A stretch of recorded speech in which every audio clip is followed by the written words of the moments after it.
Welcome to Does It Hold Up, a small series I'm doing where I take a look at games 10 years or older to see if they can still hold up, pretty well. In this first episode, I'm going to talk about Fable 3, an old favourite of mine that I used to play heaps back in high school. I'll be talking about the game in 4 different categories: graphics, gameplay, sound, and how accessible it is in modern times. But first, let's start off with a quick introduction on what Fable 3 is about. Fable 3 was released for the Xbox 360 on the 26th of October 2010, followed by a PC release the next year. The story follows the Prince or Princess of Albion realizing their older brother is an absolute madman, so the main character, the father figure, and the butler escape to start a rebellion and stop the Mad King. You travel around relatively open areas, spending your time completing very serious quests for the citizens of Albion, taking over the housing market, or making people love or hate you. The towns in this game are full of people that actually live there and have their own homes that they travel to and from depending on the time of day. You can interact with nearly all of them to affect your standing with them,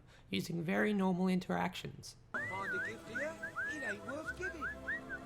The normal way of communicating with other humans. Fable 3 has a plethora of outfits you can find all around the world to mix and match, allowing you to really define who your character is. The civilians and even enemies will comment on your choice of clothing, whether it be nice or mean. You know what you need?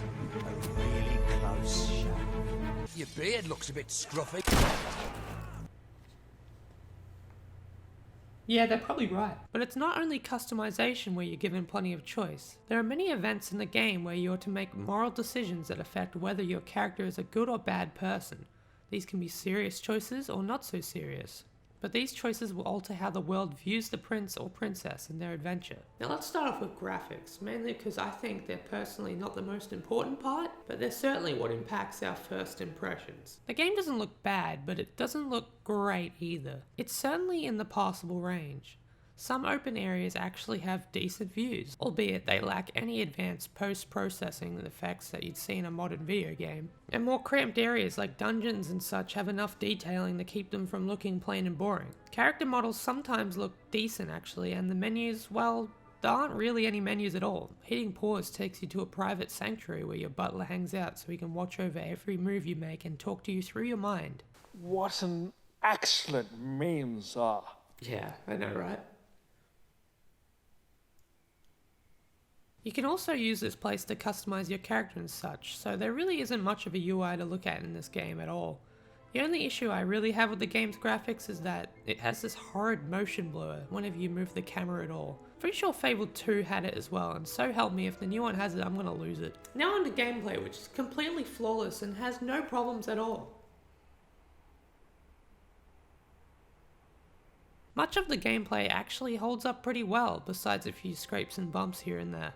Combat feels super fun to use, mixing swordplay, gunplay, and magic into one by just mapping them to X, Y, and B, allowing you to quickly use all of them in battle smoothly and very satisfyingly. Sometimes running around felt a teeny bit flighty and I found myself running into walls more than once. The pathfinding for the AI was a real pain in the ass sometimes though, especially the player's dog, where it just sometimes can't figure out where the hell to go when leading you to a treasure or dig spots.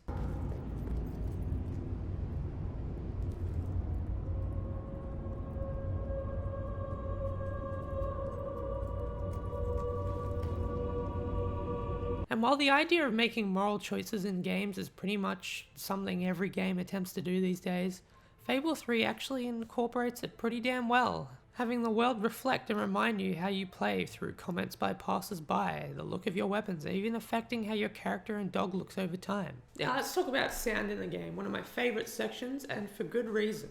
The sound in this game also holds up super well. Nice mystical music plays when you run around and explore Albion's semi-open areas.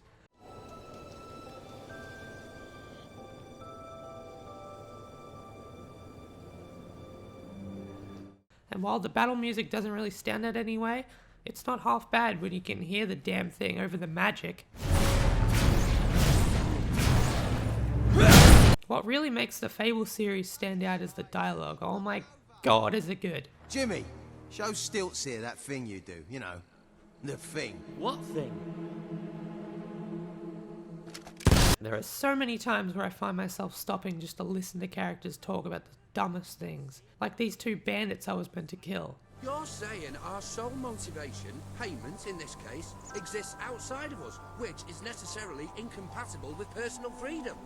What you're advocating is hard determinism. I'm not. I'm simply questioning the efficacy of undertaking significant personal risk, as in performing an armed robbery, when we gain nothing of value. Well, define value. There's so much entertainment found in interacting with many of the characters in this game, and there's hardly a dull moment.